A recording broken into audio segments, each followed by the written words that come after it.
സഹിക്കാൻ കഴിയുന്നില്ല. വാഴ 3 ബയോപിക് ഓഫ് ബില്യൺ വിമൻ ആണെന്ന പ്രഖ്യാപനം കുറച്ചു പേർക്ക് സഹിക്കാൻ കഴിയുന്നില്ല. എന്തുകൊണ്ടായിരിക്കാം? കേരളത്തിലെ യുവാക്കളെ ലക്ഷ്യം വെച്ച് പുറത്തിറങ്ങുകയും അതിൽ വൻ വിജയം നേടുകയും ചെയ്ത സിനിമാ ഫ്രാഞ്ചൈസ് ആണ് വാഴ. വാഴ 2 ഇപ്പോഴും തിയേറ്ററുകളിൽ സക്സസ്ഫുൾ ആയി ഓടിക്കൊണ്ടിരിക്കുകയാണ്. ഈ സിനിമ ഇൻഡസ്ട്രി ഹിറ്റിലേക്ക് തന്നെ പോകുന്ന ഒരു സാഹചര്യത്തിൽ വാഴ 3 ബയോപിക് ഓഫ് ബില്യൺ ഗേൾസ് ആയിരിക്കുമെന്ന വാർത്ത വാഴയുടെ എഴുത്തുകാരൻ വിപിൻ ദാസും അണിയറ പ്രവർത്തകരും പുറത്തുവിട്ടിരിക്കുകയാണ്. എന്നാൽ അതിനെ ചുറ്റിപ്പറ്റി സോഷ്യൽ മീഡിയയിലും മറ്റും നടക്കുന്ന ചർച്ചകൾ നിങ്ങൾ ശ്രദ്ധിച്ചിരുന്നോ? വാഴ 3യുടെ അനൗൺസ്മെന്റ് സമയത്ത് ഫേസ്ബുക്കിലെ കമന്റ്സായും ഇൻസ്റ്റാഗ്രാമിലും മറ്റും വന്ന ഏറ്റവും പ്രധാനപ്പെട്ട വാക്കുകൾ, അയ്യോ ഇനി നമ്മൾ കാണാൻ പോകുന്നത് സ്ത്രീകളുടെ പീരിയഡ് ക്രാംസും അവരുടെ മൂഡ് സ്വിങ്സും പ്രണയത്തിലെ പ്രശ്നങ്ങളും ഒക്കെയാണ് എന്നുള്ളതാണ്. പീരിയഡ് പെയിന്, മൂഡ് സ്വിങ്സ് ഒക്കെ വളരെ താഴ്ന്ന നിലവാരമുള്ള സംഗതികളാണ് ഇവർക്ക്. അത് അവരുടെ കുഴപ്പമല്ല, കാലങ്ങളായി അതങ്ങനെയാണ്. സ്ത്രീകൾ എന്ത് ചെയ്താലും എന്ത് അനുഭവിച്ചാലും അതൊക്കെ താഴ്ന്ന നിലവാരമുള്ളതാണ്. വീട്ടിൽ സ്ത്രീകൾ ഫ്രീ ആയി കുക്ക് ചെയ്യുന്നത് കൊണ്ട് ആ കുക്കിങ്ങിന് വിലയില്ല. സ്ത്രീകൾ നഴ്സിംഗ്, ടീച്ചിങ് ഫീൽഡിലേക്ക് കൂടുതൽ വന്നപ്പോൾ ആ രണ്ട് ഫീൽഡും മോശം. അങ്ങനെ സ്ത്രീകൾ ചെയ്യുന്നത് എന്തും മോശം, അതേസമയം പുരുഷന്മാർ ചെയ്യുന്നത് എന്തും മാസ്. ഇങ്ങനെയുള്ള ചിന്താഗതിയോടെ ജീവിക്കുന്ന കുറെ പേരുണ്ട്. ഉദാഹരണത്തിന് വാഴയിലെ പോലെ തിയേറ്ററിൽ മാസ് കാണിക്കുന്ന സീനും വെള്ളമടിക്കുന്ന സീനും ഒക്കെ പെണ്ണുങ്ങൾ ചെയ്താൽ എന്ത് ബോറായിരിക്കും എന്നാണ് ചിലരുടെ കമന്റ്സ്. അതായത് പുരുഷന്റെ ജീവിത പരിസരത്തെ കുറിച്ച് മാത്രമേ ഇവർക്ക് ചിന്തിക്കാൻ കഴിയുന്നുള്ളൂ. അതിൽ മാത്രമേ മാസുള്ളൂ, ചിരിയുള്ളൂ, വേദനയുള്ളൂ, കരച്ചിലുള്ളൂ, എന്തിന് ജീവിതം തന്നെയുള്ളൂ. സ്ത്രീകളുടെ പ്രശ്നങ്ങൾ പുറത്തു പറയാതിരിക്കലാണ് നമ്മൾ കാലങ്ങളായി ചെയ്തുകൊണ്ടിരിക്കുന്നത്. അപ്പൊ അതാണ് നോർമൽ എന്ന അവസ്ഥ വന്നു. ഇപ്പൊ ഇത്തരം പ്രശ്നങ്ങളെ കുറിച്ച് ചിലർ കൂടുതൽ ഓക്കലാകാൻ തുടങ്ങിയപ്പോൾ അത് സഹിക്കാനുള്ള മനസ്സ് ചിലർക്കില്ലാതാകുന്നു. കുറെ പരിഹസിച്ച് ആ ശബ്ദങ്ങളെ ഒതുക്കാമെന്ന് ഇവരങ്ങ് കരുതുകയാണ്. അല്ലാതെ സ്ത്രീകൾ കേന്ദ്ര കഥാപാത്രങ്ങളാകുന്നു എന്ന് വരുമ്പോൾ ഇത്ര പാനിക് ആകേണ്ട ആവശ്യമൊന്നുമില്ല.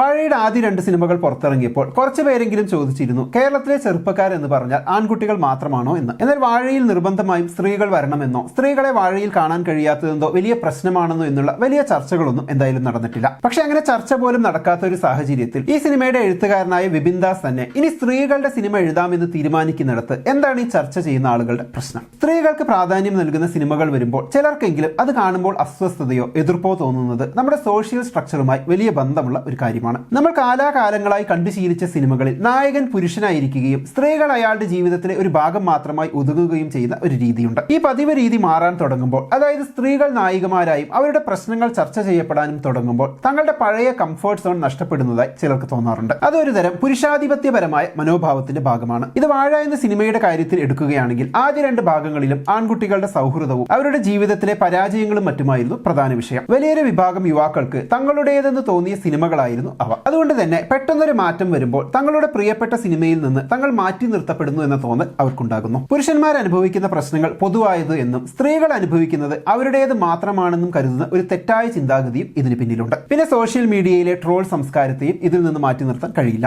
അവിടെ ഒരു പുതിയ അനൗൺസ്മെന്റ് വന്നാൽ അതിനെ ആഘോഷിക്കുന്നതിനേക്കാൾ ഉപരിയായി പരിഹസിക്കാനും മോശമായി ചിത്രീകരിക്കാനും ശ്രമിക്കുന്ന ഒരു ശീലമുണ്ട്. അതിൽ സ്ത്രീവിരുദ്ധമായ ആശയങ്ങൾ കൂടി കലരുമ്പോൾ വിമർശനങ്ങൾ കൂടുതൽ തീവ്രമാകും. ചുരുക്കത്തിൽ മാറ്റത്തോടുള്ള ഭയവും പതിറ്റാണ്ടുകളായി കൊണ്ടു നടക്കുന്ന ചില തെറ്റായ ധാരണകളുമാണ് ഇത്തരം സിനിമകൾ വരുമ്പോൾ ചിലർക്കെങ്കിലും അത് സഹിക്കാൻ കഴിയാത്തതിന് കാരണമാകുന്നത്. കലയിലും സിനിമയിലും വൈവിധ്യങ്ങൾ വരുന്നത് ആരോഗ്യകരമായ ഒരു മാറ്റമാണെന്നും അതിനോട് പൊരുത്തപ്പെടാനുള്ള മാനസികമായ പക്വതയും പ്രേക്ഷകർ ഉണ്ടാക്കിയെടുക്കേണ്ടതുണ്ട്. ഇതിനു മുകളിലുള്ള മറ്റൊരു പ്രധാനപ്പെട്ട കാര്യം, ഇതേ വിപിൻ ദാസ് തന്നെ സംവിധാനം ചെയ്തിട്ടുള്ള ജയ ജയ ജയ ഹേ സ്ത്രീപക്ഷ സിനിമ എന്ന നിലയിൽ ആളുകൾ കാണുകയും അംഗീകരിക്കുകയും വലിയ വിജയം നേടുകയും ചെയ്തിട്ടുള്ള ഒരു സിനിമയാണ്. ആ സിനിമയിലെ നായികാ കഥാപാത്രം തന്നെ സ്ഥിരമായി മർദ്ദിക്കുന്ന ഭർത്താവിനെ തിരിച്ചു തല്ലുന്നതും അവർ സാമ്പത്തിക സ്വാതന്ത്ര്യം നേടുന്നതും ജഡ്ജിയായി അഭിനയിക്കുന്ന കഥാപാത്രം അടക്കം ഈ സോകോൾഡ് പുരുഷാധിപത്യ മനോഭാവത്തെ വലിച്ചു കീറുന്നതുമായി ചിത്രീകരിച്ചത് ഈ ചേട്ടന്മാർക്ക് ഇഷ്ടപ്പെട്ടിട്ടില്ല എന്നുള്ളതാണ് ഇതിന്റെ മറ്റൊരു പ്രധാനപ്പെട്ട കാര്യം. അപ്പൊ വാഴ 3യിലും ഇവരെ പോലുള്ള ആളുകളെ തേച്ചൊട്ടിക്കുന്ന എന്തെങ്കിലുമൊക്കെ ഉണ്ടെങ്കിൽ അത് വീണ്ടും ഇവർക്കൊരു ക്ഷീണമായിരിക്കും. ചുരുക്കത്തിൽ ഈ ചേട്ടന്മാരുടെ അഭിപ്രായത്തിൽ സ്ത്രീപക്ഷ സിനിമയ്ക്ക് ആകാവുന്ന ഏറ്റവും വലിയ ലിമിറ്റ് എന്ന് പറയുന്നത് ഓം ശാന്തി ഓശാനയാണ്.